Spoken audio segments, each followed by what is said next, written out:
नमस्कार. आजच्या भागामध्ये इथे आता अरुंधती खूपच जास्त चिडलेली असते. ती इथे अनिरुद्धला म्हणत असते, "सांगा ना अनिरुद्ध, तुम्ही माझा एवढा रागराग का बरं करता?" तेव्हा अनिरुद्ध म्हणतो, की "मला माफ कर अरुंधती, मी ह्या वेळेला काहीसुद्धा केलेलं नाही आहे." तेव्हा अरुंधती म्हणते, "गप्प बसा तुम्ही. तुम्ही प्रत्येक वेळेला माझा विश्वासघात करत आलेला आहात. मी प्रत्येक वेळेला मूर्ख होऊन तुमच्यावरती विश्वास ठेवत आले आणि तुम्ही प्रत्येक वेळेला माझा विश्वासघात केलात. तर तुम्ही घरामध्ये लग्नाची बायको असताना संजनाच्या प्रेमात पडलात. घरामध्ये तुमची 3-3 मुलं असताना तुम्ही संजनाबरोबर लग्न करून या घरामध्ये आलात. तुम्ही कुणाचाही विचार केला नाही. माझा तर विचार तुम्ही अजिबात कधीच केला नाही. तुम्ही माझं आयुष्य उद्ध्वस्त करून टाकलं." तेव्हा इथे आता अरुंधती म्हणत असते, "मी तरीसुद्धा माझी ओळख निर्माण केली.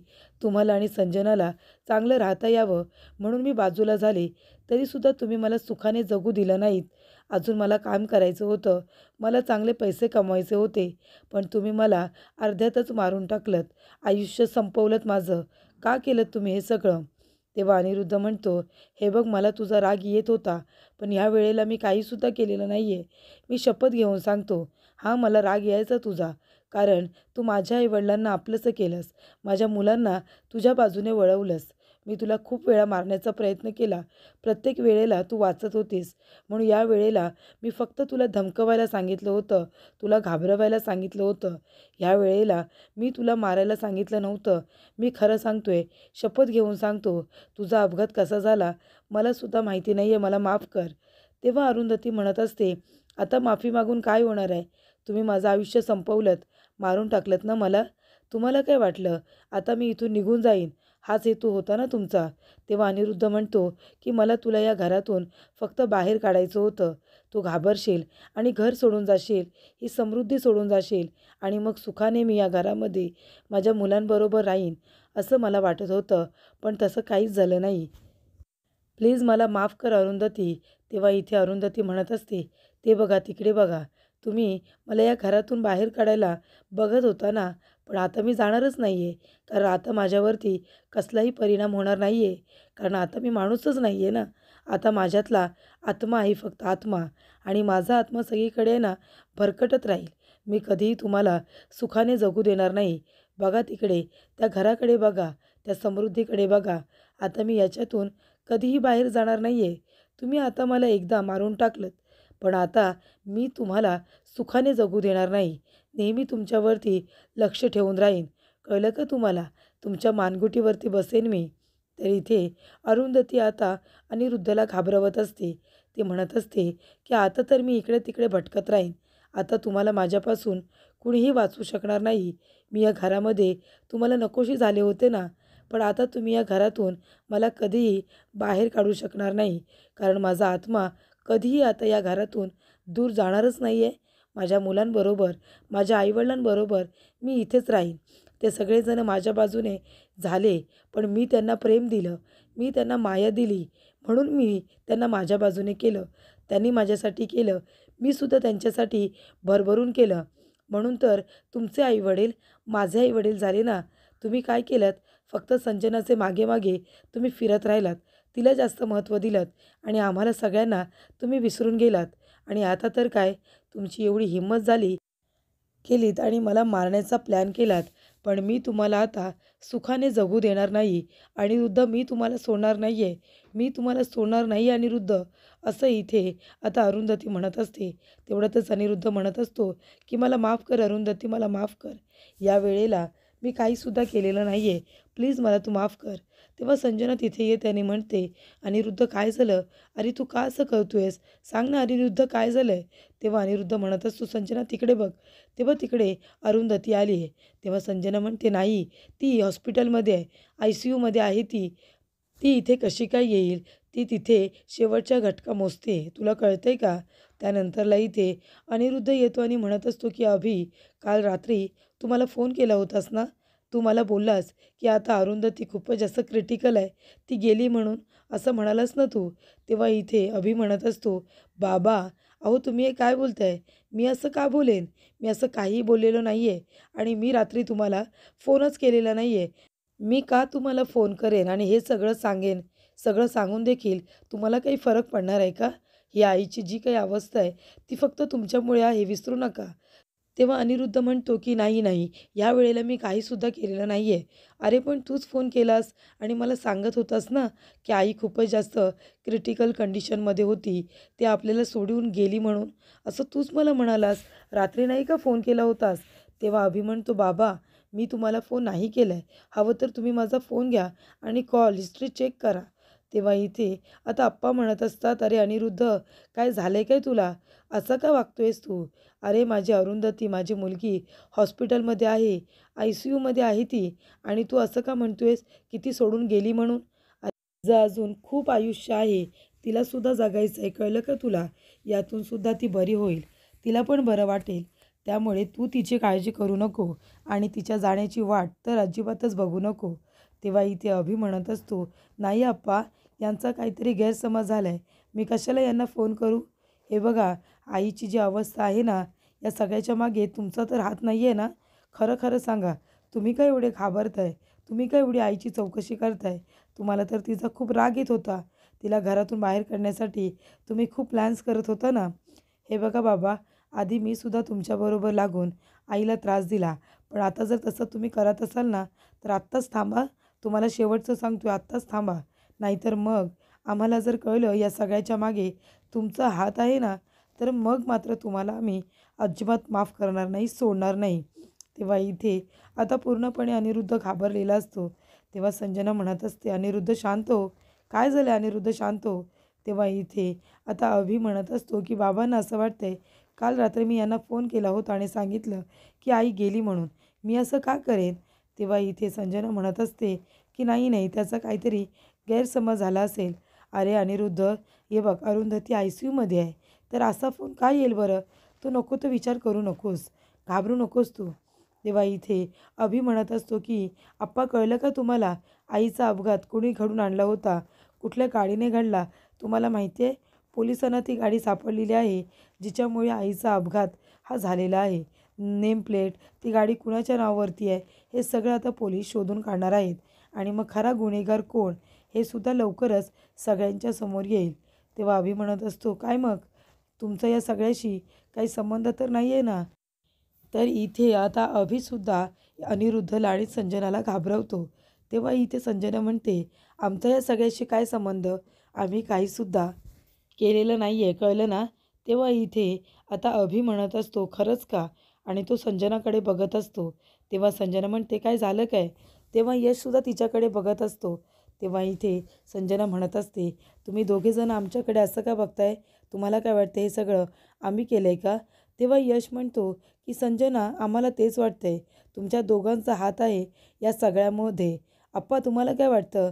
आईचा अपघात झालेला नाही आहे, तर कुणीतरी मुद्दामून घडवला आहे. तुम्हाला सुद्धा असंच वाटतंय ना?" तेव्हा इथे संजना आता अनिरुद्धकडे बघत असते आणि इथे यश आणि अभि अनिरुद्ध आणि संजनाकडे बघत असतात.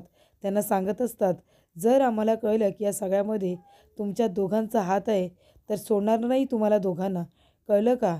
तेव्हा इथे संजना म्हणते, "अच्छा, म्हणजे तुम्हाला असंच वाटतंय का की आम्ही इथे अरुंधतीला त्रास दिला आहे? नाही, प्रत्येक वेळेला तुम्हाला आम्हीच चुकीचे वाटतो ना, म्हणून तुम्हाला मी सांगते." तेव्हा इथे आप्पा म्हणत असतात, की "यश, चल आपल्याला अरुंधतीला बघायला आता हॉस्पिटलमध्ये जायचं आहे ना, चल आपण निघूया." तर इथे संजना म्हणत असते, "अभि, हे काय चाललंय तुझं? अरे किती पॅनिक झालेस तू, किती घाबरलेस.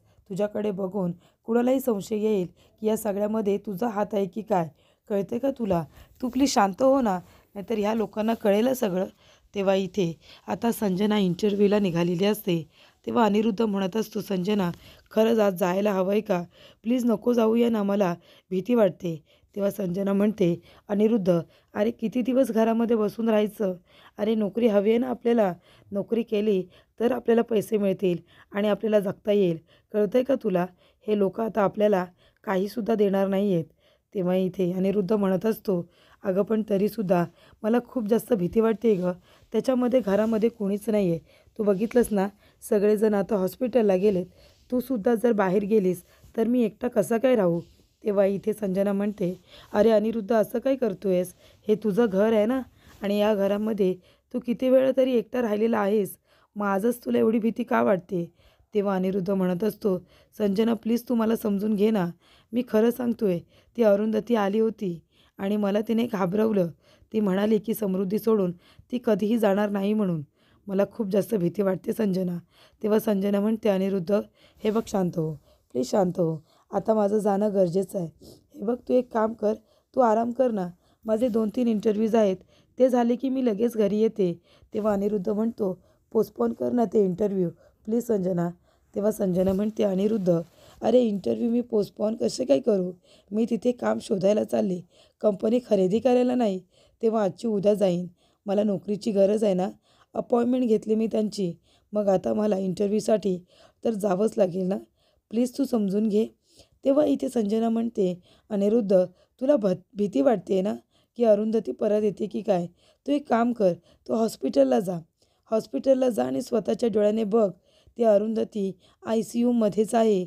शेवटच्या घटका मोजते. मला तर तेच वाटते. त्याच्यामुळे मी तुला एवढंच सांगेन, एकतर तू घरामध्ये राहा आणि तू रेस्ट कर. पूर्णपणे आराम कर. अजिबात काम करू नकोस. नाहीतर तू बाहेर जा आणि इंटरव्ह्यू देऊन ये. पण तू त्या आईंनासुद्धा बघून ये. म्हणजे तुला भीती नाही वाटणार. ते हॉस्पिटलमध्येच आहे या गोष्टीवरती तुझा विश्वास बसेल. तेव्हा इथे अनिरुद्ध म्हणत असतो, बरं ठीक आहे मी तसंच करतो.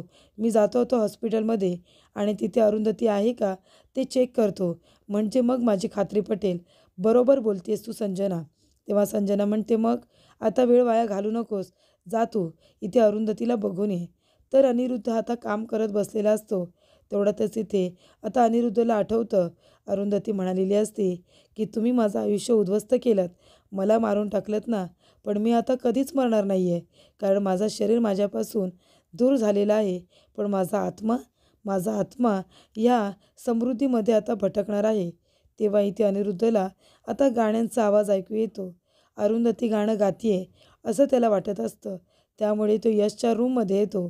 तिथे आल्यानंतर बघतो तर काय, समोर आता जो साऊंड असतो ज्याच्यावरती ते गाणं लागलेलं असतं, तिथे आता अनिरुद्ध येतो आणि तो साऊंड बंद करतो. तेव्हा तिथे ईशासुद्धा आलेली असते. अनिरुद्ध म्हणतो, ईशा तू इथे आलीस का? तेव्हा ईशा म्हणते, हो बाबा मी आले. पण तुम्ही याच्या रूममध्ये काय करताय? तेव्हा अनिरुद्ध म्हणत असतो, नाही मी काही करत नाही आहे. मला अरुंधतीच्या गाण्याचा आवाज ऐकू आला म्हणून मी या रूममध्ये आलो. तर तो साऊंड आहे ना, तो वाजत होता. त्याच्यामध्ये गाणं लागलं होतं. तेव्हा ईशा म्हणते, बाबा तुम्ही हे काय बोलताय? तुम्ही ठीक आहात ना? अहो तुम्हाला जर आठवत नसेल ना, तर मी तुम्हाला सांगतो. हा साऊंड बंद नाही आहे का? कितीतरी दिवस झाले हा बंद आहे. याच्यावरती गाणी वगैरे लागत नाही. तेव्हा अनिरुद्ध म्हणतो, नाही चालू आहे. अगं मी याच्यावरतीच तर आता अरुंधतीचा आवाज ऐकला ना. तेव्हा ईशा म्हणत असते, बाबा तुम्ही हे काय बोलताय? तुम्हाला काहीतरी चुकीचा आवाज ऐकू आला असेल. तेव्हा इथे ईशा म्हणत असते, बाबा खरं खरं सांगा, आईची जी अवस्था आहे या सगळ्यामध्ये तुमचा काही हात नाही आहे ना. म्हणजे हे बघा, मी तुम्हाला माफ करेन, पण जर नंतर मला कळलं की या सगळ्यामध्ये तुमचा हात आहे ना, तर मी कधीच तुम्हाला माफ नाही करणार. कारण आता आईची आम्हाला गरज आहे. आम्हाला सगळ्यांना आमची चूक कळली. आईसाठी आम्हाला काहीतरी करायचं होतं. तिला आता आराम द्यायचा होता. तिला सुखात ठेवायचं होतं. कारण आतापर्यंत तिने खूप सहन केलं बाबा. तुमचा अत्याचार, तुमची फसवणूक, त्याचबरोबर या घरामध्ये तिला मिळणारं दुय्यम स्थान, हे सगळं तिने सहन केलं. आणि जर आता आम्हाला कळलं ना की आईला मारण्यामागे किंवा तिची ही अवस्था करण्याच्या मागे तुमचा हात आहे ना, तर तुम्हाला आम्ही कधीही माफ करणार नाही बाबा. तेव्हा जे काही खरं असेल ना, ते स्वतःच्या तोंडाने कबूल करा बाबा. प्लीज कबूल करा. तेव्हा इथे अनिरुद्ध म्हणत असतो, नाही ईशा मी काहीच केलेलं नाही आहे. अगं मी तुझ्या आईची अवस्था अशी का बरं करेन? माझा काय संबंध? मी खरंच काही नाही केलं आहे. तेव्हा ईशा म्हणते, बाबा ठीक आहे, तुमच्या बोलण्यावरती विश्वास ठेवते. पण जर आम्हाला कळलं की या सगळ्यामध्ये तुमचा हात आहे आणि तुमच्यामुळे आईची अवस्था आहे, तर मात्र आम्ही तुम्हाला कुणीही माफ करणार नाही, असं ईशा म्हणते. तर पुढील भागामध्ये आपण बघूया. इथे अभि येतो आणि म्हणतो, आजी अगं तू ईशा आणि अनिशसाठी पूजा करणार होतीस ना. तेव्हा कांचन म्हणते, अरे कसली पूजा आणि कसलं काय? अरुंधतीच घरामध्ये नाही आहे, तर पूजा करायला इथे आता इच्छा तरी होते का रे? मनसुद्धा देत नाही आहे. तेव्हा अनघाने सगळी आता पूजेची तयारी केलेली असते. अभि म्हणत असतो, अगं पण आजी मला तर आईनेच सांगितले ना तुला हा निरोप द्यायला.